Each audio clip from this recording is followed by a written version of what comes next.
Hello అండి, నమస్తే. అందరు బాగున్నారా? కథాకమనీయం ఛానల్కి స్వాగతం. నేను మీ శైలజ. మనం డాక్టర్ కేఎన్ మల్లీశ్వర్ గారు రచించిన భారతంలో స్త్రీ నవల చదువుకుంటున్నాం కదా.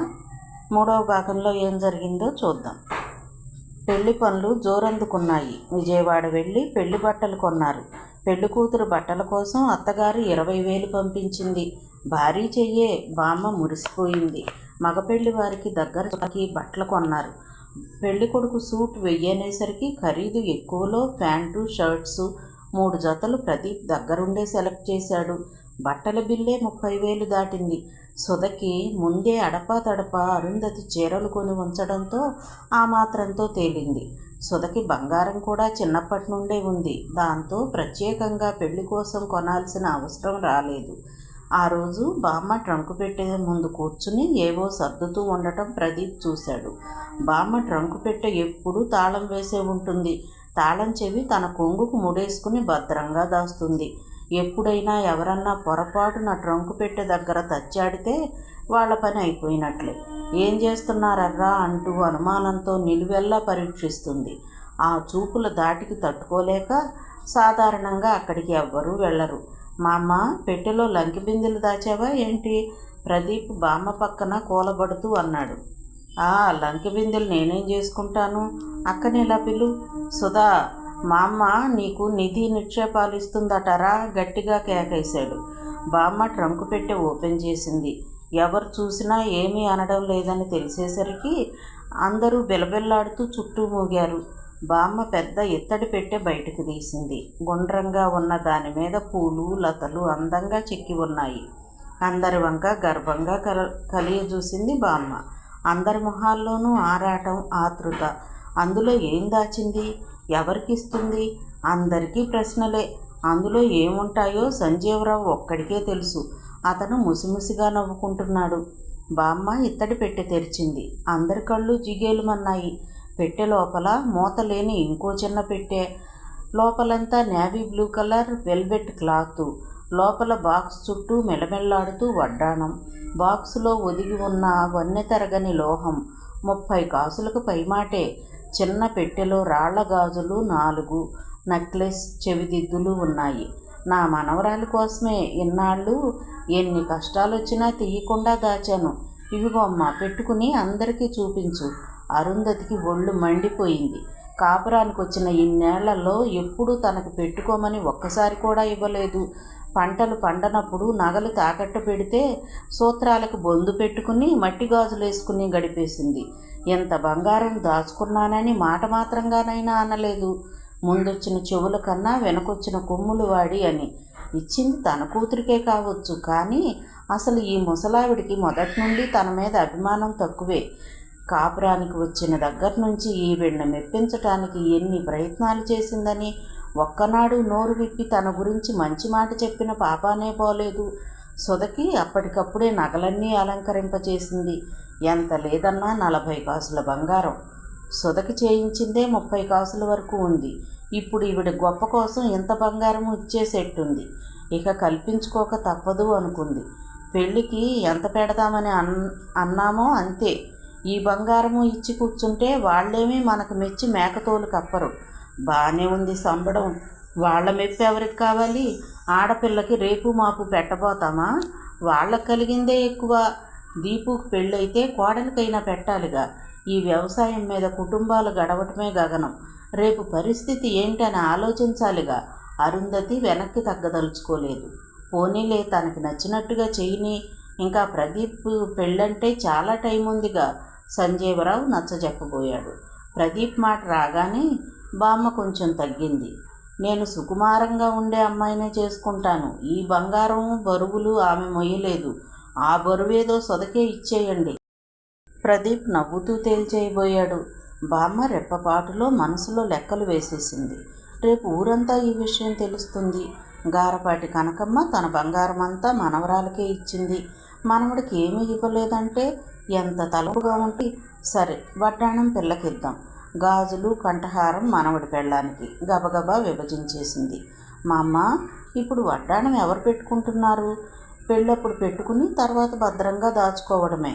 అందుకే ఇది చెడగొట్టేసి సుధ అంటూ ఉండగానే మా అమ్మకి ఎక్కడ లేని కోపం వచ్చేసింది. అమ్మా అమ్మా అనే కొద్దీ చంకనెక్కుతున్నావే, చెడకొడతావా? పెట్టుకోకపోతే ఇచ్చి పెట్టిలో పారేస్తాను. ఏదైనా నా పుణ్యం ఇట్ట పుచ్చిపోబట్టి కానీ ముక్కు చీదేసింది. ఊరికే అన్నాను మా అమ్మ. నువ్వు నా కోసం ఇన్నాళ్ళు దాచి ఇంత ప్రేమగా ఇస్తే ఎందుకు చెడగొడతాను? బాధపడద్దు ఓదార్చింది. పెళ్ళి 4 రోజుల్లోకి వచ్చేసింది. నెమ్మదిగా చుట్టాలందరూ దిగుతున్నారు. వచ్చిన వాళ్ళందరికీ ఊళ్ళోనే 4 ఇళ్లల్లో వసతి ఏర్పాటు చేశారు. విడిదిల్లుగా రాధిక వాళ్ళ ఇల్లు ఇచ్చారు. ఇంటి పక్కన ఉన్న ఖాళీ స్థలంలో భోజనాలకి వంటలకి ఏర్పాట్లు జరుగుతున్నాయి. గాడి పొయ్యిలు తవ్వించారు. కట్టెలన్నీ ఎండలో పెట్టి పొయ్యిలోకి సిద్ధం చేస్తున్నారు. అవసరమైన పచారీ సామాన్లు తండ్రి సలహా మీద ప్రదీప్ తెచ్చేశాడు. కూరగాయలు, పాలు ఎప్పటికి ఎంత కావాలో చెప్పి ముందే అడ్వాన్సులు ఇచ్చారు. సంజీవరావు గారింట్లో పెళ్లికి వాయిద్యాలు పెళ్ళున మోగాలని మేళం వాళ్ళు వాయిద్యాలను శుభ్రం చేసుకుంటున్నారు. పెళ్లి మండపం అలంకరణకి 5 బుట్టల మల్లెలు, కనకాంబరాలు తోటల వాళ్లకు చెప్పి ఉంచారు. ప్రదీప్ స్నేహితుడు ఒకతను సొంతంగా పెంచుకున్న గులాబీ తోట నుంచి మేలు రకం గులాబీలను పెళ్లి దండలకు పంపుతానని చెప్పాడు. పెళ్లి కూతురుకు పూల జడని తయారు చేయమని పూల కుట్టతనికి ఆర్డర్ ఇచ్చారు. ఇల్లంతా బంధువులతో కళకళలాడుతోంది. పిల్లల హడావిడి చెప్పనే అక్కర్లేదు. ఎక్కడెక్కడి నుండో వచ్చిన వాళ్ళు హఠాత్తుగా ఇక్కడ ప్రాణ స్నేహితులైపోయారు. తమ భాషా పాండిత్యం మేరకు తమ తమ ఊళ్ళల్లో విశేషాలు ఎక్స్చేంజ్ చేసుకుంటున్నారు. 3 రోజుల ముందే సుధని పెళ్లి కూతుర్ని చేశారు. ఇక పెళ్ళయ్యే వరకు గడప దాటకూడదని బామ్మ బోధించింది. తనకు 5వ తనం లేదని వెనక్కి ఒదుగుతూనే అన్నీ తానే అయి నడిపిస్తోంది. పిల్లలాదిగా అందరూ తనని ప్రత్యేకంగా చూడటం సుధకి బాగానే ఉంది. తనని ఇక్కడ పుల్ల తీసి అక్కడ పెట్టనివ్వడం లేదు. మొదలే తను చేసేది తక్కువ. ఇప్పుడు ఖాళీగా కూర్చుని అమ్మలక్కల హాస్యాలకు సిగ్గుపడటం లేదా ఊహల్లోకి వెళ్ళిపోవడం. ప్రతి నిమిషం గడుస్తున్న కొద్దీ సుధకి అత్తింట్లో తాను ఏ విధంగా ప్రవర్తించి అందరినీ మెప్పించాలా అన్న ఆతృత హెచ్చింది. కోడి కూయక ముందే అందరికన్నా ముందుగా నిద్రలేచి తలారా స్నానం చేసి జారుముడిలో 2 పూలు పెట్టుకుని ఇంటి ముందు రంగవల్లులు తీర్చిదిద్దాలి. పూలు కోసుకుని పూజ ముగించాలి. ఇక వంటగదిలోకి ప్రవేశించి కాఫీలు, టిఫిన్లు చకచకా చేసి అత్తమామలకి భర్తకి అందించాలి. చలాకీగా మేడమెట్లు ఎక్కి దిగుతూ అన్ని పనులు చేసినా ముఖం మీద చిరునవ్వు చెదరకుండా కడిగిన ముత్యంలా అందరికీ సేవలు చేసి పెట్టాలి. అత్తమామల ఆదరణ, భర్త అనురాగంలో తన జీవితం కరిగిపోవాలి. అంతకన్నా తాను కోరుకునేది ఏమీ లేదు. వయసు వచ్చినప్పటి నుండి కంటున్న ఈ కలని సుధ ఈ మధ్య పదే నెమరు వేసుకుంటోంది. పిల్లకి తమ్ముడంటే అంత ప్రేమ. పాపం పెళ్ళైతే ఈ ప్రేమలన్నింటికీ నోచుకోవడమే. ఆడపిల్లల జీవితాలంటేనే ఇంతే. ఎంత గారాబంగా బతికితే మాత్రం ఏమిటి, మొగుడు పంచన చేరి కష్టపడాల్సిందే. అక్క తమ్ముళ్ళు ఒక జట్టుగా మెలిగేవారు. పాపం విడిచి ఉండటం కష్టమే అన్నది అక్కడున్న ఒక ఆవిడ. సుధా, ప్రదీప్లు ఒకరినొకరు చూసుకున్నారు. అదిమి పెట్టిన బాధ ప్రదీప్ ముఖంలో రేఖామాత్రంగా కనిపించి సుధ మనసు వెలవెల్లాడింది. సుధ కళ్ళల్లో నీళ్లు తిరగటం ప్రదీప్ చూశాడు. వెంటనే మామూలుగా అయిపోయాడు. నవ్వుతూ తుళ్ళుతూ మాటలు ప్రారంభించాడు. బామ్మకి మనసులో కొంచెం అశాంతి ప్రారంభమైంది. తననెవ్వరూ గుర్తించడం లేదు. ఈ ముసల్దాని ప్రేమ ఏం గొప్పదిలే అని కాబోలు. 2-3 సార్లు తనక్కడున్నానన్న సూచనగా దగ్గింది. అందరి దృష్టి అటు మళ్ళింది. పిన్ని, మనవరాలికి వడ్డాణం దాచిపెట్టిచ్చావంటగా. ఒక్క వడ్డాణానికేంలే, ముసలాయనే బతికుంటే మనవరాలి పెళ్ళి ఆకాశమంత పందిరి, భూదేవంత పీట వేసి చేయించేవాడు. ఇప్పుడు మాత్రమేంలే, నీ మనవడు అంతకన్నా ఘనంగానే చేస్తున్నాడు. ఒక్కగానొక్క ఆడపిల్ల నట్టింట శ్రీ మహాలక్ష్మిలా తిరుగుతూ ఉండేది. ఇక ఇల్లంతా బోసిపోతుంది దుఃఖంగా అంది బామ్మ. అమ్మా, మళ్ళీ మొదలు పెట్టావు. రోజు నీ పురాణం విని విని విసిగెత్తుతోంది. దేశం కాని దేశం ఇస్తున్నట్లు ఏంటా బాధ? నీ మాటలు విని మళ్ళీ పాప ఏడుపు మొదలు పెడుతుంది. పెళ్లి కూతుర్ని చేశాక ఏడుపు శుభకరం కాదు. లోపలికి వచ్చిన సంజీవరావు అన్నాడు. ఆడాళ్ళందరూ లేచి నిలబడ్డారు. కూర్చోండమ్మా బాబు, ఫోటోలు అతను వచ్చాడు, ఆ పని చూడు చెప్పి వెళ్ళిపోయాడు. అందరిలో సానుభూతి సంపాదిద్దామన్న తన ప్రయత్నాన్ని వమ్ము చేసినందుకు కొడుకు మీద కొంచెం కోపం వచ్చింది. మా అమ్మ, ఫోటో దిగుతావా? ప్రదీప్ అడిగాడు. నాకెందుకురా బొమ్మలు, మొహం పక్కకు తిప్పేసుకుని ముసిముసిగా నవ్వుకుంది. అబ్బా ఏం సిగ్గు! రేపు ఎప్పుడన్నా చెప్పా పెట్టకుండా సడన్గా టపా కట్టేసావనుకో, మా మామ ఇలా ఉండేది అని చూసుకోవడానికైనా మాకు కావాలి కదే. బామ్మ ముందు మోకాళ్ళ మీద కూర్చుని చేతులు సవరదీస్తూ అడిగాడు. నా ప్రాణాలు గట్టివిరా, ముని మనవడిని ఎత్తే వరకు ఎక్కడికి పోను. మనవడి బొగ్గలు నిమిరింది. ఇంటి ముందు చలువ పందిళ్ళు సిద్ధమవుతున్నాయి. పందిరి గుంజలకి కొబ్బరి మట్టలు కట్టారు. ఇంటి నుంచి సందు చివరి వరకు లైటింగ్ పెట్టారు. అదే నక్షత్రాల పందిరిలా ఉంది. పసుపు, ఆకుపచ్చ, ఎర్రని బల్బులతో ఆకాశమంతా ఆ పందిరి ప్రకాశవంతంగా ఉంది. అటు ఇటు ఉన్న కర్రలకి ట్యూబ్ లైట్స్ పెట్టారు. సందు చివర స్వాగత ద్వారం ఆడంబరంగా ఉంది. అటు ఇటు గెలలతో ఉన్న అరటి చెట్లు, మధ్యలో చిన్న బల్బులతో సుధా వెడ్స్ శ్రీరామ్ అన్న అక్షరాలు అందంగా ఉన్నాయి. సందు చివరి వరకు బిందెలతో నీళ్లు జల్లి ముగ్గులు పెట్టారు. రాత్రి 11:45కు ముహూర్తం. ఆ సమయానికి భోజనాల హడావిడి సద్దుమణిగి పెళ్లి సవ్యంగా జరిగేలా ప్రదీప్ ఏర్పాట్లు చేస్తున్నాడు. చాకులాంటి కుర్రాడు, సంజీవరావు అదృష్టవంతుడు అని అందరూ పొగడటం విని సంజీవరావుకి పట్టరానంత సంతోషం కలిగింది. ఇటు మగపెళ్లి వారింట్లో హడావిడి జోరందుకుంది. కరుణ, సౌమ్య పట్టుచీరల్లో బుట్టబొమ్మల్లా తిరుగుతున్నారు. బంధువుల్లో దగ్గరి వాళ్ళు ముందు సౌమ్య పెళ్లి చేయాల్సింది అంటుంటే మాణిక్యానికి ఒళ్ళు మండుతోంది. ఇంకా పిల్లకి 18 దాటనే లేదు, అప్పుడే పెళ్ళా? ఓ 2 ఏళ్లు తగ్గిస్తూ బదులిచ్చింది. సౌమ్య 18 ఏళ్లకే ఇంజనీరింగ్ ఫైనల్ చేస్తున్నావటే, చాలా గ్రేట్. మనలో మన మాట. మీ అమ్మకి సినిమా హీరోయిన్ తల్లుల లక్షణాలు అలవడుతున్నాయేంటి? వరసైన వ్యక్తి వేళాకోళమాడాడు. అతన్నేమీ అనలేక తల్లి మీద చాటుగా విరుచుకుపడింది. నువ్వెందుకే అలా చెప్తావు? వయసు గురించి ఎత్తడం దేనికి? చదువుకుంటుంది, తర్వాత చేస్తామని అనొచ్చుగా. ఈసారి నుంచి సరిగ్గా చెప్పు అంటూ వార్నింగ్ ఇచ్చింది. శ్రీరామ్ ఫ్రెండ్స్, బంధువులు చాలామంది సౌమ్య వంక కళ్ళార్పకుండా చూడటం ఆమెకి అతిశయాన్ని కలిగిస్తోంది. సౌమ్యది కళ్ళు తిప్పుకోలేని అందం, చూడగానే ఆకర్షించే గులాబీ రంగు ఛాయ, దానికి తోడు డార్క్ కలర్ శారీ, పెదవులకు లిప్స్టిక్, ఐబ్రోస్, బొగ్గలకి రోజ్ పౌడర్ సినిమా స్టార్ని తలపింపజేస్తూ ఉంటుంది.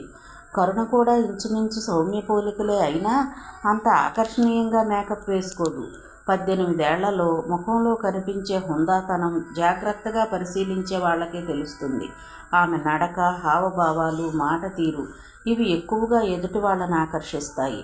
శ్రీరామ్ పెళ్లి కుదిరిన దగ్గర నుండి సౌమ్యకి ఎన్నో సంబంధాలు వచ్చాయి. అన్నింటినీ సౌమ్య తిరగొడుతోంది. ఎంటెక్ చేసి ఫారిన్ వెళ్ళాలని, అక్కడ గ్రీన్ కార్డు హోల్డర్నే పెళ్లి చేసుకోవాలని ఆమె ఆశయం. పెళ్లికి పద్మనాభరావు గారి చెల్లెలి కూతుర్ని వెంట పెట్టుకుని ఆ రోజు ఉదయమే దిగింది. తన కూతుర్ని అన్న కొడుక్కి చేసుకోనన్నాడని ఆమెకు ఇంకా కోపం తీరలేదు. రాగానే శ్రీరామ్తో, ఏరా అల్లుడు, మీ ఆవిడ నలుపట కదా? సంతృప్తిగా అడిగింది. ఆమె కూతురు తెల్లగా ఉంటుంది, ముఖ కవళికలు బాగోవని, మొహంలో కళ లేదని శ్రీరామ్ వద్దన్నాడు. దానికి తోడు ఆ అమ్మాయికి విపరీతమైన గర్వం, అహంకారం ప్రతి మాటలో, కదలికలో కనిపిస్తూ ఉంటుంది.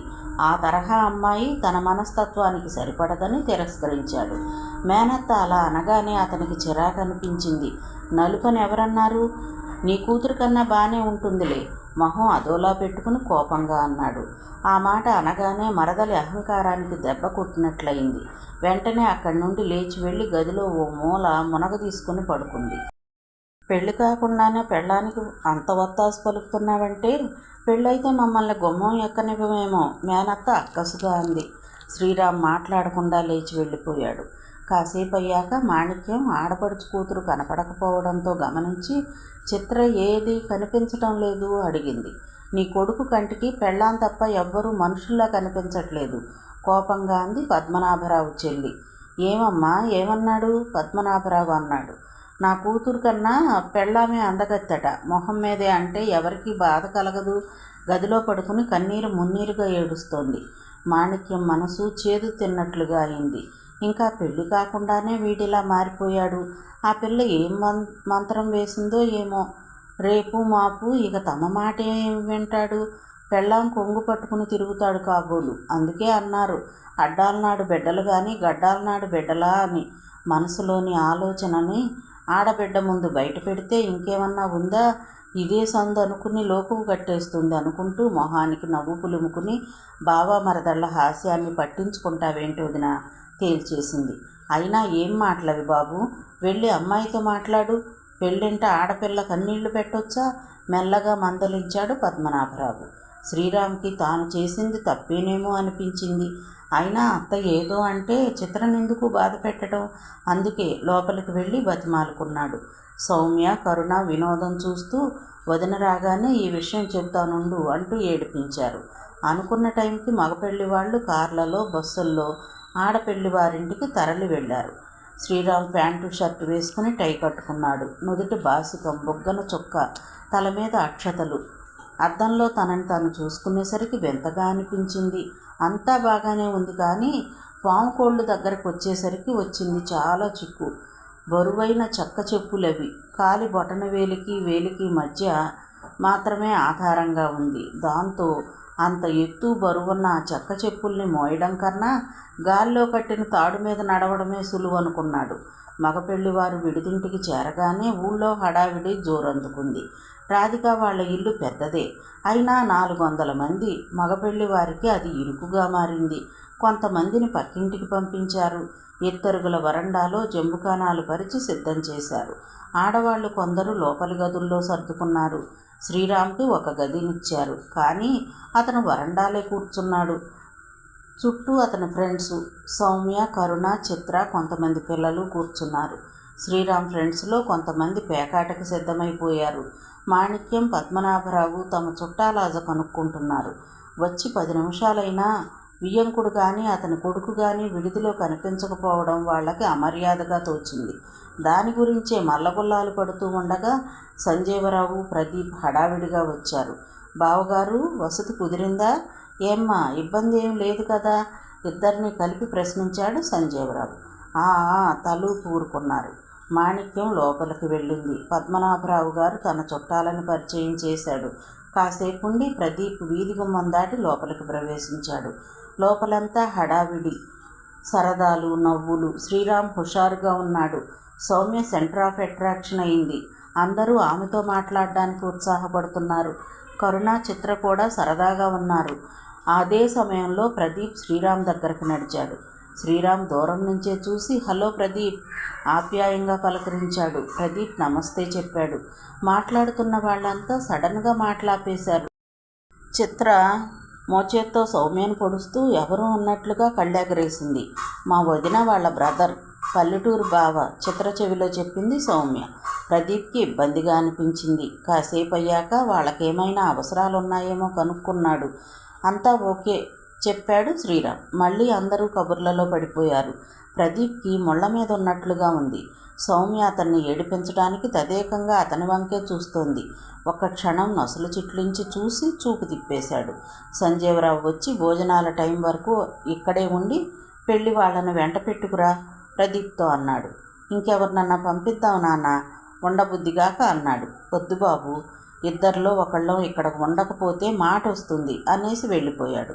ప్రదీప్కి ఈ విడిదింటి మర్యాదలు చాలా చికాగ్గా ఉన్నాయి. నిమిషానికి ఒకరు వచ్చి అది లేదని ఇది కావాలని పురమాయింపులు. దానికి తోడు మాణిక్యం అథారిటీ. అక్కడి నుంచి ఎప్పుడెప్పుడు వెళ్ళిపోదామా అనిపించింది అతనికి. సౌమ్య అతన్ని ఏదో విధంగా పలకరించి ఏడిపించాలని చూస్తోంది. అతను అంటీ ముట్టనట్టుగా సమాధానమిచ్చి తప్పించుకుంటున్నాడు. ఈలోపు ముత్తైదువులు పానకం బిందెలు మోయించుకొచ్చారు. అందరికీ గ్లాసుల్లో పోసి ఇస్తున్నారు. సౌమ్య కొంచెం తాగి మొహం చిట్లించి అమ్మా, మిరియాల ఘాటు, కనీసం ఐస్ కూడా వేయలేదు తల్లి దగ్గర గొనిసింది. సందు కోసమే చూస్తున్న మాణిక్యం, ఏం బాబు, ఐసు లేకుండా ఈ వేసంగిలో పానకం తాగగలమా? ఇక్కడ దొరకలేదంటే అక్కడి నుంచే తెచ్చుకునేవాళ్ళం. బాబుకిచ్చిన గది కూడా బాగోలేదు, ఫ్యాన్ సరిగ్గా తిరగడం లేదు, ఇంకా బాత్రూంలో కాలు పెట్టేట్లేదు. ఏం మర్యాదలయ్యా? మీ నాన్నగారి కబురంపు. ముఖం ఎర్రగా చేసుకుని వాయించేస్తోంది. సౌమ్య తల్లి భుజం మీద తలానించి కూర్చుని ప్రదీప్ ముఖంలో బారే భావాలను వినోదంగా చూస్తోంది. అమ్మ ఎందుకు ఇలా మాట్లాడుతోంది? అతను పాపం ఫీల్ అవుతున్నాడో ఏమో మనసులోనే నొచ్చుకుంటోంది కరుణ. అందరూ చుట్టూ మూగారు. ప్రదీప్ అవమానంగా ఫీల్ అయ్యాడు. మొహం కందగడ్డలా మారింది. పానకం బిందెలు తెచ్చిన ఆడవాళ్లు ఆవిడ్ని బతిమాలి సర్ది చెప్పుకున్నారు. అయినా చిటపట్లాడుతూనే ఉంది. బాబు, ఈవిడెంత గయ్యాళైతే సుధ ఎలా నెట్టుకొస్తుందో అనిపించింది ప్రదీప్కి. దానికి తోడు సౌమ్య కావాలని తల్లికి అవి ఇవి చెప్పి ఇంకా రెచ్చగొట్టేట్టు చేయడం అతనికి పుండు మీద కారం జల్లినట్లుగా ఉంది. పెళ్ళికొడుకు భోజనం చేయకూడదని చెప్పి పలహారాలు పంపించారు. ఇలా అయితే పెళ్లి టైంకి ఇస్రోమనాల్సిందే, శ్రీరామ్ ఫ్రెండ్స్ వ్యాఖ్యానించారు. తప్పవు బాబు మన ఆచారాలు అంటూ మాణిక్యం కూతుళ్లను వెంటబెట్టుకుని మిగతా వారితో కలిసి సాగింది. అంతకుముందే అక్కడికి వచ్చిన ప్రదీప్ భోజనాల దగ్గర హడావిడిగా ఉన్నారు. సుధని అప్పుడే తయారు చేస్తున్నారు. సాదా రకం పట్టుచీర కట్టుకుని ఉంది, నగలు పెట్టుకుంది, పూల జడ వేస్తున్నారు. ఒకళ్ళ వెనక ఒకళ్ళు తొంగి చూస్తున్నారు. అత్తగారిని గుర్తుపట్టి సుధ లేచి నిలబడింది. అత్తగారి కాళ్ళకి దండం పెట్టమ్మా, బామ్మ కొంగు సవరించుకుంటూ సుధకి చెప్పింది. బామ్మ చెప్పినట్టు ఆవిడ కాళ్లకు మొక్కింది. ప్రసన్న వదనంతో ఆశీర్వదించింది ఆవిడ. ఆ గది పట్టినంతమంది అక్కడే ఆసీనులయ్యారు. కరుణ సుధకి దగ్గరగా వెళ్ళి, మా అన్నయ్యకి ఏమైనా చెప్పాలా వదినా? చిలిపిగా నవ్వుతూ అంది. సుధ సిగ్గుపడింది. ఏం చెప్తావమ్మా? ఇంకో 4 గంటలు ఆగితే మా సుధే మిమ్మల్ని ఆ ప్రశ్న అడుగుతుంది. సుధ చుట్టాలావిడ హాస్యంగా అంది. మాణిక్యం మొహం ముడుచుకుంది. మావాడు పెళ్ళైన వెంటనే చెల్లెళ్లతో మాట్లాడలేనంత మారిపోడులేండి అంది. అందరూ మొహాలు చూసుకున్నారు. అమ్మో, బస్తీ వాళ్లతో హాస్యాలు పనికిరావు అనుకున్నారు. ముహూర్తం టైం దగ్గర పడింది. శ్రీరామ్ తెల్ల బట్టలు కట్టుకున్నాడు. పెళ్లి కొడుకు అలంకరణను చూసి అతని ఫ్రెండ్స్ ఆట పట్టిస్తున్నారు. స్వేచ్ఛను కోల్పోయిన ప్రాణి. ఆఖరిసారి చూడండర్రా.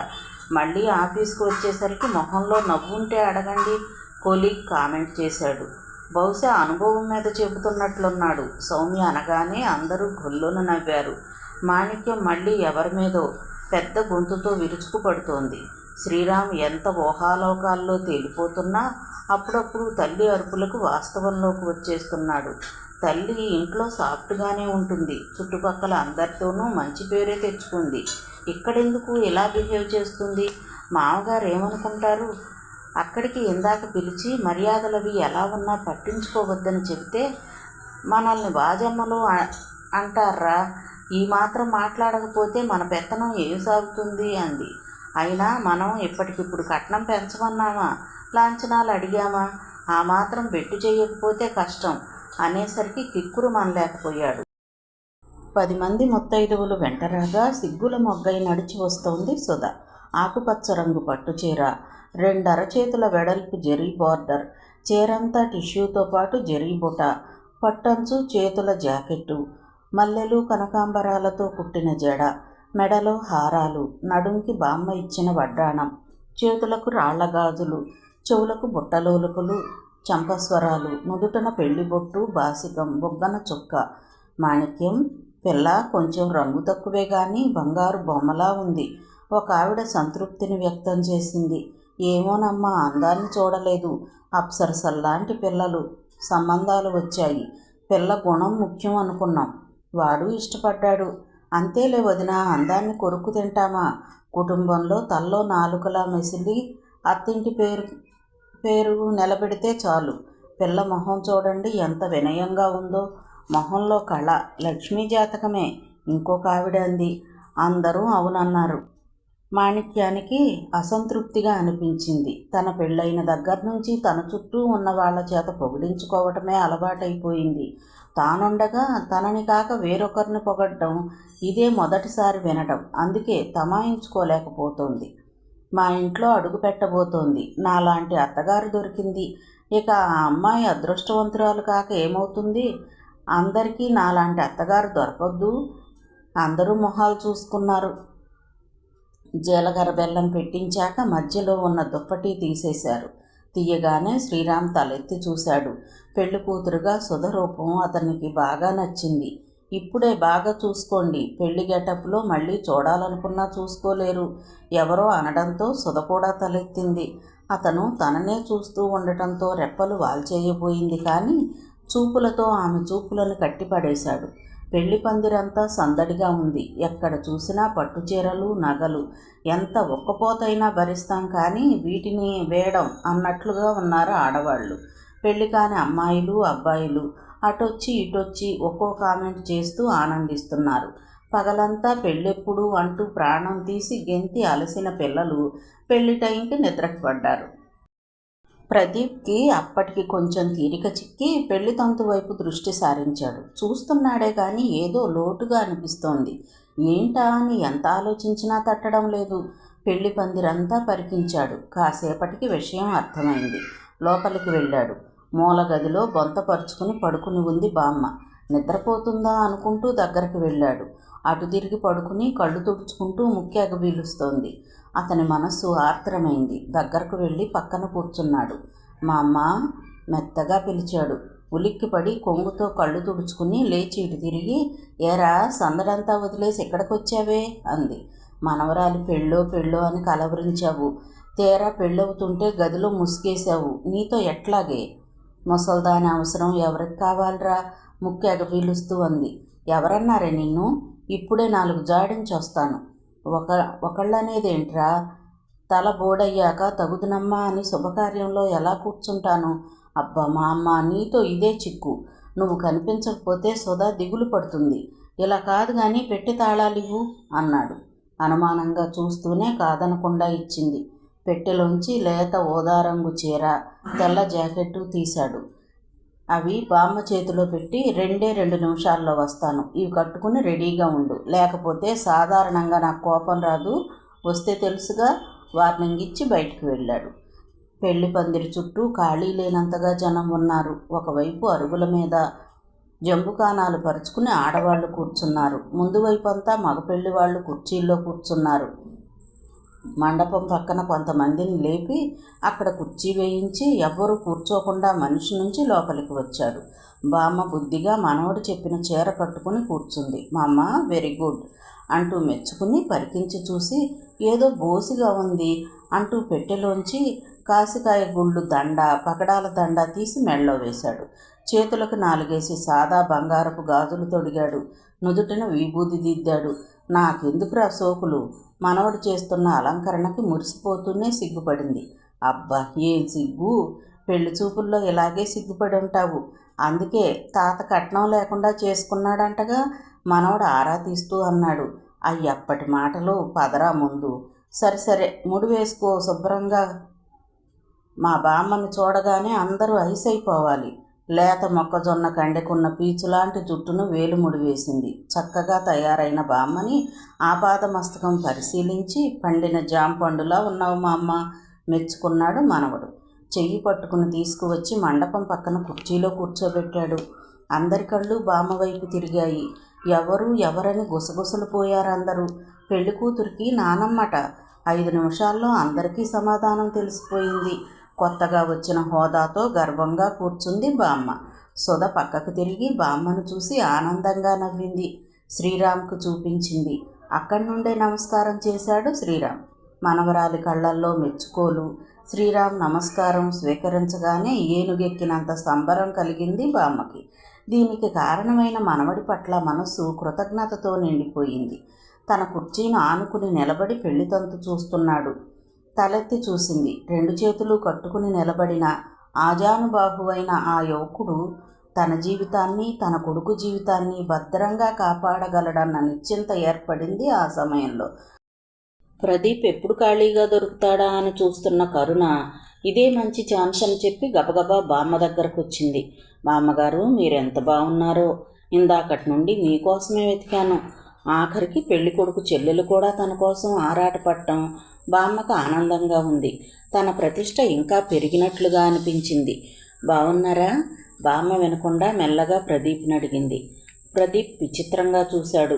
3 గంటల ముందేగా మాట్లాడాము అన్న భావం అతని చూపుల్లో ఉంది. 3 గంటలు 3 యుగాలుగా గడిచింది. పక్కనే చేరి మెల్లగా అంది. ఏడిపించటానికి ఇంకా ఎవరూ దొరకలేదా? ఏడిపించటం కాదు, నిజమేననుకుంటా. తన మనసుకి సమాధానం చెప్పుకుంటున్నట్లుగా అంది. ఆమె మాటలకు ఆశ్చర్యపడ్డాడు ప్రదీప్. ఈ అమ్మాయి మనస్తత్వం ఏమిటో అంతుబట్టడం లేదు. తనతో మాట్లాడడానికి ఎందుకు ప్రయత్నిస్తున్నట్లు? అసలే సుధ అత్తగారు తనను చూసినప్పుడల్లా మొహం చిట్లించుకుంటోంది. బామ్మ కుర్చీ వెనకాల ఇద్దరూ పక్కపక్కనే నిలబడి ఎవరి ఆలోచనల్లో వాళ్ళున్నారు. ప్రదీప్ ఫ్రెండ్ కెమెరా క్లిక్ అనిపించాడు. ఎందుకు తీసావురా? ప్రదీప్ చిరుకోపంగా అన్నాడు. నీకోసం కాదులేరా, బామ్మ కోసం. బామ్మను చూస్తూ అన్నాడు. బొమ్మ అన్నాడా బామ్మ అన్నాడా?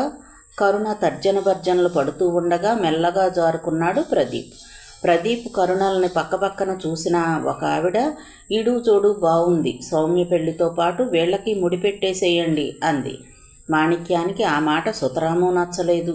కొండ మార్పిళ్ళు మాకు అచ్చిరావు. అయినా మన పిల్లని ఇచ్చుకునేటప్పుడు ఆస్తిపాస్తులు హోదా చూడకుండా ఎట్లా చేస్తాం వదినా అంది. అరుంధతికి ఆ మాట వినేసరికి, అంటే తాము తక్కువ స్థాయి వాళ్ళమనా ఈవిడ ఉద్దేశం? వాళ్ళు ఇస్తామన్నా ప్రదీప్కి అలాంటి పిల్లని చేస్తామా? పట్నాలకెళ్ళి నానా గడ్డి కరిచి 4 రాళ్ళు సంపాదించినంత మాత్రాన గొప్పతనం ఎట్లా వస్తుంది? ఆ మాటకొస్తే తమ మామగారు వంశంలోని వారందరూ ఈ పల్లెలో ఎంత జమీందారీ హోదాలో బతికారో ఇప్పటికీ అందరికీ తెలుసు. ఈ ఊళ్ళో తమకున్న గౌరవంలో సగమైన ఈవిడకు బస్తీలో ఉందా?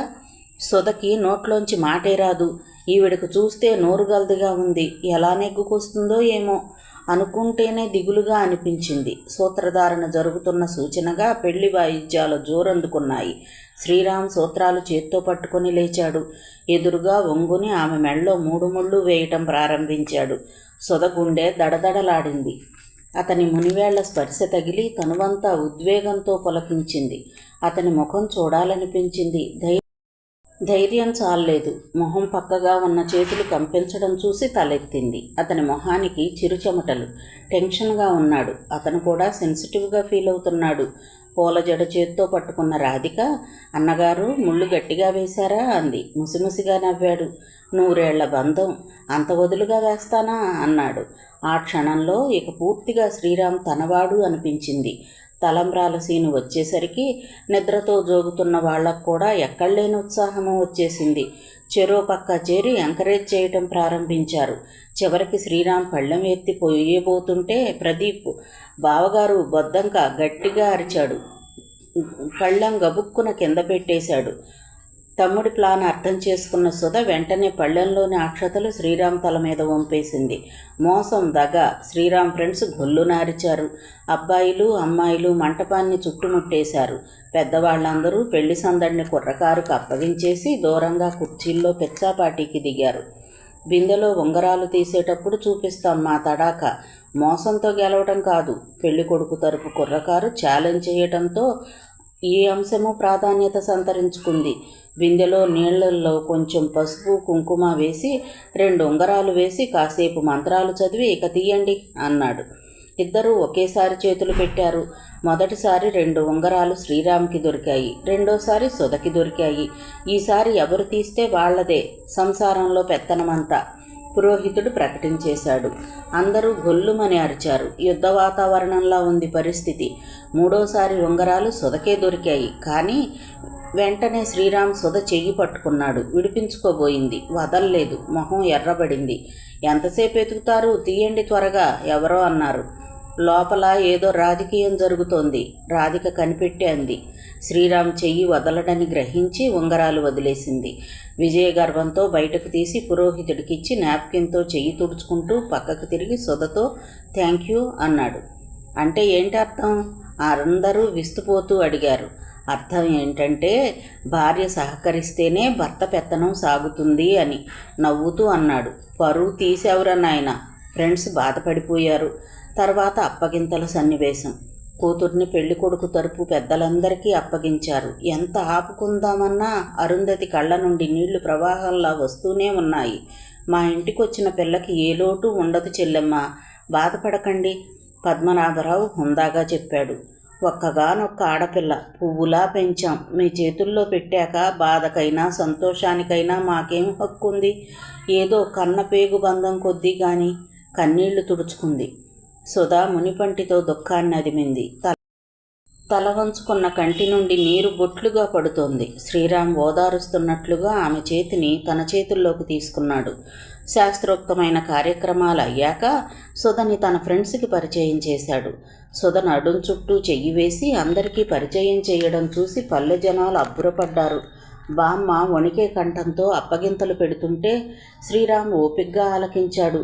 పెళ్లి తంతు ముగిశాక కార్లలో ఇంటికి బయలుదేరారు. సౌమ్య, కరుణ గుమ్మాల దగ్గర పేర్లు చెబితే గాని వదల్లేదు. శ్రీరామ్ చెల్లెళ్ళిద్దరికీ హారతి పళ్ళెల్లో చెరో 1000 రూపాయలు వేశాడు. కోటి కలలకి ఆశలకి నిలయమైన అత్తింట్లో కుడిపాదం మోపింది సుధ. మర్నాడు ఉదయం సత్యనారాయణ వ్రతం చేసుకుని భోజనాలు పెట్టుకున్నారు. సుధ తరపు చుట్టాలు 50 మంది వరకు వచ్చారు. పెళ్లికి రాని చుట్టాలు వ్రతానికి వచ్చారు. వ్రతం దగ్గర నూతన దంపతులతో పాటు పద్మనాభరావు, మాణిక్యం కూడా కూర్చున్నారు. చాలామంది సుధ బొగ్గలు పుణికి అమ్మాయి బాగుంది అనో, వినయంగా ఉంది అనో ఏదో ఒక మంచి మాట అంటూ ఉండేసరికి సుధ బెరుకుపోయింది. వ్రతం భోజనాలు అయ్యాక పెద్దవాళ్ళందరూ ఉండగానే మాణిక్యం అరుంధతిని ఉద్దేశించి రాత్రికి ముహూర్తం చూశాం, కార్యం ఇక్కడే ఏర్పాటు చేస్తున్నాం అంది. అరుంధతి నొసలు ముడిపడ్డాయి. తమని ఒక్క మాట సంప్రదించకుండా అంతా వేళ్ళిష్టమేనా?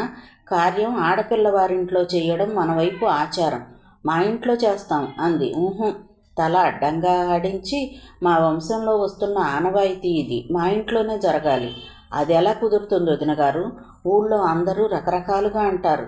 పిల్లనిచ్చుకున్నాక ఇక మీరు ఈ విషయాలకి మాట్లాడకూడదు, మాకే వదిలేయాలి. అప్పటి వరకు ముళ్ళ మీద కూర్చున్నట్లుగా ఉన్న ప్రదీప్ లేచి బయటకు నడిచాడు. అతని మొహం అసహనంగా ఉంది. అది చూసిన సుధకు సిగ్గుగా అనిపించింది. ఎంత సున్నితమైన విషయం ఇది, ఇలా చౌకబారుగా నలుగురిలోనూ డిస్కస్ చేయడం. సుధకి తల్లి మీద కూడా కోపం వచ్చింది. మగాళ్ళు బయటకు వెళ్ళారు. మాణిక్యం, అరుంధతి ఎవ్వరూ పట్టు విడవటం లేదు. పెళ్లి కుదిరిన దగ్గర నుండి మాణిక్యం అథారిటీని భరిస్తున్న అరుంధతి విసిగిపోయింది. ఎంతకీ విషయం తెగదు.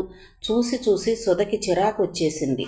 లోపలి గదిలోకి వెళ్ళి అమ్మా ఓసారి ఇలారా పిలిచింది. ఆవిడ లోపలికి వచ్చాక ఎందుకు అలా వాదిస్తావు? ఆవిడ ఎలా చెబితే అలా చెయ్యి. అయినా నలుగురిలోనూ నవ్వుల పాలవడానికి కాకపోతే ఈ వాదన ఎందుకు? అయినా ఇప్పటికిప్పుడు ఇలా హడావిడిగా ఏంటమ్మా ఈ చాదస్తాలు? ఆమె గొంతులో అవమానం. కూతురు మొహం చూసి ఏమనుకుందో ఏమో అరుంధతి మెన్నకుండిపోయింది.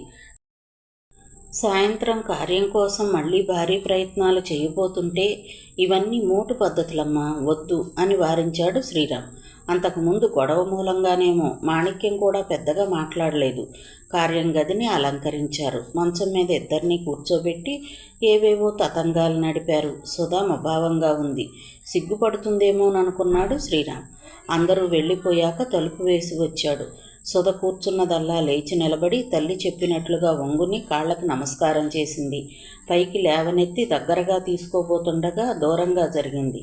అర్థం కానట్లుగా చూశాడు. సుధకి అప్పటికే చాలా నీరసంగా ఉంది. 3 రోజుల నుంచి సరైన తిండి నిద్ర లేకపోవడంతో ఒళ్ళు తూలుతున్నట్లుగా ఉంది. దానికి తోడు మధ్యాహ్నం కార్యం గురించిన డిస్కషన్. సున్నితమైన అంశమేదో చెదిరిపోయినట్లుగా ఉంది. అది కూడగొట్టుకునేదాకా అతనికి దగ్గర కాకూడదు అనిపించింది. అదే విషయం అతనితో చెప్పింది. శ్రీరామ్ డిసప్పాయింట్ అయ్యాడు. అదేంటి సుధా, మళ్ళీ మళ్ళీ ఈ సమయం వస్తుందా? వద్దు అన్నట్లుగా తల అడ్డంగా తిప్పి ఉండిపోయింది. దగ్గరికి తీసుకుని బొజ్జగించి లాలించాడు. ఎంత చెప్పినా వినలేదు. నీ కాలి 2వ వేలు పొడవుగా ఉన్నప్పుడే అనుకున్నాను నీ పెత్తనమే ఎక్కువని కోపంగా అంటూ మంచం మీద ఓ మూల పడుకున్నాడు. సుధకి కొంచెం నవ్వొచ్చింది. అతన్ని బతిమాలాలని సరదాగా మాట్లాడాలని ఉన్నా ఒళ్ళు సహకరించడం లేదు. తాను మంచం మీద ఓ పక్కకు పడుకుండిపోయింది. 2 నిమిషాల్లో నిద్రలోకి జారుకుంది. ఆ 3 రోజులు ఇదే వరసతో 3 యుగాలుగా నడిచాయి. తినడం, అలంకరించుకోవడం, ఇంటి నిండా ఉన్న బంధుజనంతో వినయంగా సంభాషించడం. సుధకి విసుగొచ్చేసింది. ఆ విసుగు కనిపించనీయకుండా ఉండటానికి ఎంతో కష్టపడింది. 4వ రోజు కారులో పుట్టింటికి వచ్చారు. రాగానే స్వేచ్ఛగా ప్రాణం లేచి వచ్చినట్లుగా ఉంది సుధకి. బామ్మ పడుతూ లేస్తూ వచ్చి మనవరాలిని కుశలం అడిగింది. ఏమ్మా 3 రోజులకే చిక్కిపోయావు అంది. మా అమ్మ నువ్వు చక్కగా తిని కూర్చున్నదాన్ని చిక్కిపోయిందంటున్నావు. వాళ్ళ అత్తగారికి తెలిసిందంటే నీ పని అయిపోయినట్టే అన్నాడు. కాటికి కాళ్ళు జాపుకొని కూర్చున్నదాన్ని. పిల్ల కుశలం ముఖ్యం కానీ ఎవరేమంటే నాకేం. వచ్చిన రోజు సాయంత్రం ప్రదీప్ ట్రైన్ టికెట్స్ సుధకిచ్చి నీకు మ్యారేజ్ గిఫ్ట్ అన్నాడు. ఎక్కడికి? ఆశ్చర్యపోతూ అంది. హనీమూన్కి, సౌత్కి వెళ్ళండి. అన్ని చోట్ల అప్ అండ్ డౌన్ రిజర్వ్ చేయించేశాను. హోటల్ రూమ్స్ బుక్ చేయించాను. ఎక్కడా ఏ ఇబ్బంది ఉండదు. డబ్బు నన్నేమీ అడగలేదు. నీకెక్కడివి బాబు? సంజీవరావు ఆశ్చర్యంగా అడిగాడు. 3 ఏళ్ల నుంచి నా ఖర్చుల కోసం మీరు 50,000 ఇచ్చారు. అన్ని ఖర్చులు నాకేమున్నాయి? అందులో 15,000 దాచాను. సర్ప్రైజ్ గిఫ్ట్ ఇవ్వాలని చెప్పలేదు అన్నాడు. ఆమెకి కళ్ళు తడయ్యాయి. తమ్ముడు తన పట్ల చూపిన అభిమానానికి మనసు చెల్లించింది. ఎవ్వరూ లేనప్పుడు సుధతో, మనెళ్లల్లో చేదస్తాలు ఎప్పుడూ ఉండేవే, మీరు సరదాగా తిరిగి రండి అన్నాడు. శ్రీరామ్కి కూడా చెప్పి ఒప్పించాడు. ఇంటికి ఫోన్ చేసి తండ్రికి విషయం చెప్పి రేపే ప్రయాణం అన్నాడు. పద్మనాభరావు విని, ఇప్పుడెందుకు రావన్నీ అన్నాడు. అన్నీ బుక్ చేసేశారు నాన్న.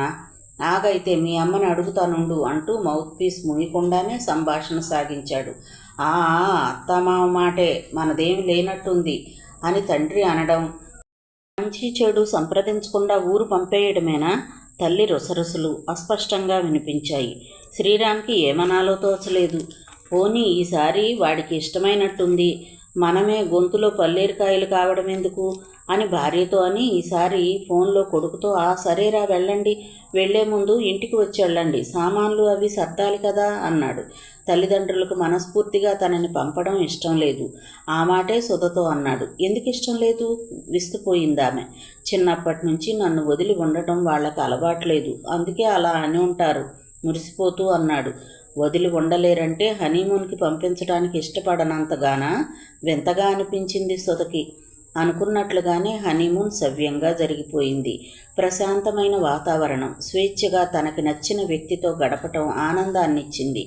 ఈ సంతోషానికి కారణమైన తమ్ముడి మీద అభిమానంతో పాటు గౌరవం కూడా మరో మెట్టు పెరిగింది. తిరుపతి, మద్రాసు, బెంగుళూరు, మైసూరు, ఊటీ, కొడైకెనాల్ చూసి 15 రోజుల తర్వాత తిరుగుముఖం పట్టారు. డైరెక్ట్గా అత్తవారింటికి వెళ్ళారు.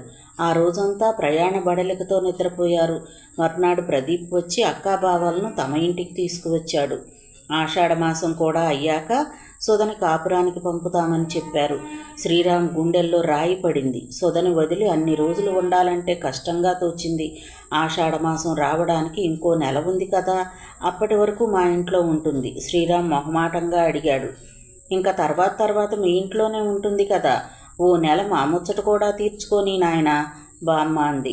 అసలు సుధని వదిలి ఆఫీస్కి ఎలా వెళ్ళాలా అని తను ఆలోచిస్తుంటే ఇప్పుడు ఏకంగా పుట్టింట్లోనే ఉంచేస్తామంటున్నారు. అది 2 నెలలు. అతనికి మొదటిసారిగా బామ్మ మీద కోపం ముంచుకొచ్చింది. ఎదురుగా ఏమీ అనలేక గదిలోకి వచ్చి మొహం మార్చుకొని బట్టలు సర్దుకుంటున్నాడు. రేపు వెళతానన్నారుగా, సుధ లోపలికి వచ్చి అడిగింది. రేపటికి ఈరోజుకి తేడా ఏముందిలే, ఈరోజే వెళతాను. ఎందుకు కోపం వచ్చింది శ్రీరామచంద్రుడికి?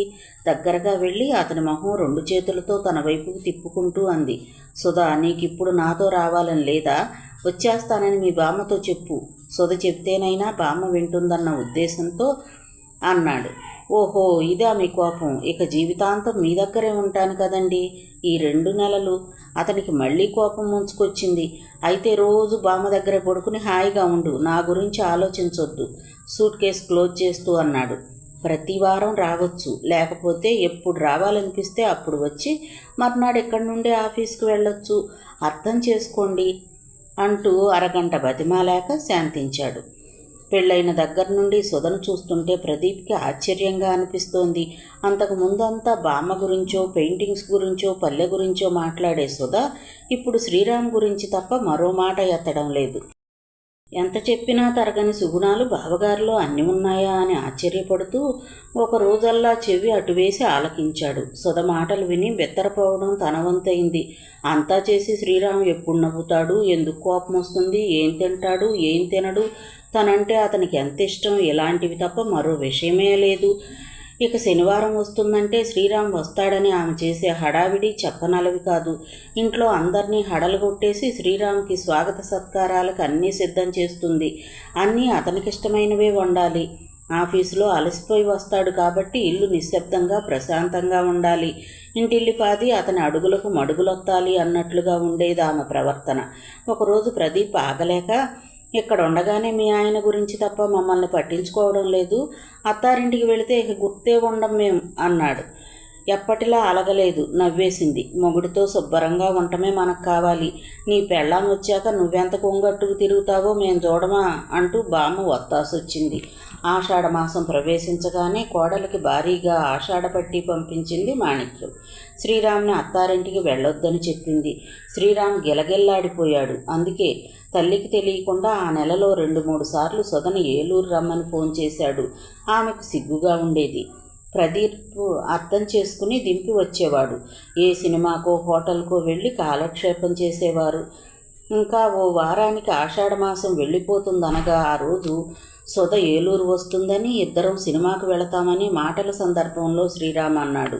ఆ మాటలు రుచించనట్లుగా తల్లిదండ్రులిద్దరూ మాట్లాడలేదు. ఇంకో వారంలో అమ్మాయి ఎలాగూ వస్తుంది కదరా మాణిక్యం అంది. అయితే ఏంటమ్మా? వెళ్ళేవాడు ఆగి అన్నాడు. పెద్దవాళ్ళేవో ఆచారాలు పెడతారు, కొన్ని పాటించక తప్పదు. పాటించకపోవడం ఏముంది? అయినా తనిక్కడికి రాదుగా. ఇలాంటి చేతస్థాలన్నీ పెట్టుకుంటే ఎలా? పెళ్ళాంతో సినిమాకు వెళ్ళడం కూడా డిస్కషన్కి రావడం అతనికి నచ్చకపోవడంతో విసురుగా అనేసి వెళ్ళిపోయాడు. ఆ రోజు ఆదివారం కావడంతో శ్రీరామ్ తప్ప అందరూ ఇంట్లోనే ఉన్నారు. సౌమ్య, కరుణ 1 గంటకల్లా భోజనాలు చేసి బెడ్రూమ్లో మ్యాగజైన్ చూస్తూ ముచ్చట్లాడుకుంటున్నారు. పద్మనాభరావు హాల్లో సోఫాలో కూర్చున్నాడు. మాణిక్యం యాపిల్స్ కడిగి చాకుతో కోస్తూ ఒక్కో ముక్క భర్తకు అందిస్తోంది. అతని ముఖం ఏదో ఆలోచిస్తున్నట్లుగా గంభీరంగా ఉంది. శ్రీరామ్ బయటకు వెళ్ళిన దగ్గర నుండి అతను అలాగే ఉన్నాడు. ఏంటండి అలా ఉన్నారు? మాణిక్యం ఆగలేక అడిగింది. దీర్ఘంగా నిట్టూర్చాడు. ఏం లేదు మాణిక్యం, ఉదయం వాడికి ఎంత కోపం వచ్చిందో చూసావా? పెళ్ళాం బెల్లమని పెద్దలు ఎప్పుడో చెప్పారు. ఇది వరకు ఎప్పుడన్నా మాటకి ఎదురాడా? అంటే ఆగేవాడు. పెళ్ళయిందిగా, పెద్దాడయ్యాడు. వాడిష్టం, వెళితే వెళ్ళొచ్చు. కానీ అమ్మాయిని అట్లా టౌన్లంట తిప్పితే వియ్యంకుడు ఏమనుకుంటాడు? గొంతులో కించిత్ ఆందోళన. ఓ నిమిషం ఆగి, కొత్త పెళ్ళాం, మోజు కొద్దీ వెళ్ళాడు, ఎవరు మాత్రం ఏమనుకుంటారులేండి, విషయం తేలిక చేస్తూ అంది మాణిక్యం. శ్రీరామ్ సాయంత్రం వచ్చాక తల్లిదండ్రులు ముభావంగా ఉండటం చూశాక కానీ తాను ఉదయం వాళ్ళని ఎంతగా నొప్పించింది అర్థం కాలేదు. ఆ రోజు ఆ మర్నాడు సుధ అత్తమామల్ని, అత్తింటిని ఎలా పొగిడింది, తాను ఇక్కడికి రావాలని ఎంత ఆరాటపడుతోంది వైనాలుగా వర్ణించి వాళ్ళని శాంతింపజేశాడు. మిగతా కథ తరువాతి భాగంలో చూద్దామండి. కథ విన్నందుకు ధన్యవాదాలు. ఈ నవల మీకు నచ్చితే ఒక లైక్ చేయండి, షేర్ చేయండి, నా ఛానల్ని సబ్స్క్రైబ్ చేసుకోండి, నన్ను సపోర్ట్ చేయండి. మీరు ఇచ్చే ఒక్క లైక్ నాకు, నా ఛానల్కి ఎంతో సపోర్ట్ని ఇస్తుందండి. Thank you. ఉంటానండి.